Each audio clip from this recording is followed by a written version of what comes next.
妈那儿一家当护士已经10年了，现在在玉米县人民医院急诊科工作。当今医护行业对从业人员的要求很高，作为一名护士，不仅要掌握熟练的护理技术，更需要爱心、细心、耐心以及高度的责任心。刚才你是走路过来的吗？保持安静啊！有什么事及时叫我，我们也会随时过来看你的啊。好。来，我看阿姨看看。好，手放好啊，不要动啊。俗话说，3分靠治疗，7分靠护理。在跟病患接触中，做好护理工作的同时，也要宽慰病人及家属的心情，这样才能达到更好的康复效果。主要观测的是这个血压和直脉压。我在上护校的时候就明白了，从事这份行业，一切应以病人为重。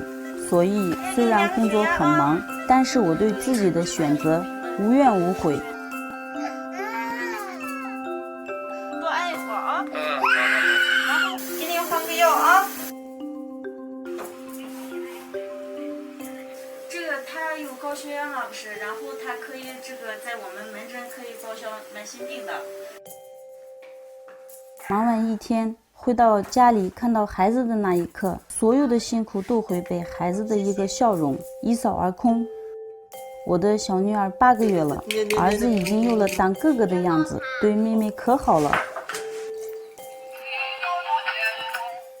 最近我们给她报了个兴趣班，让她多接触新的事物，丰富一下自己。在孩子的成长过程中，我也要不断提升自己，用心生活，用爱工作，做一个孩子的好榜样，成为一个优秀的好护士。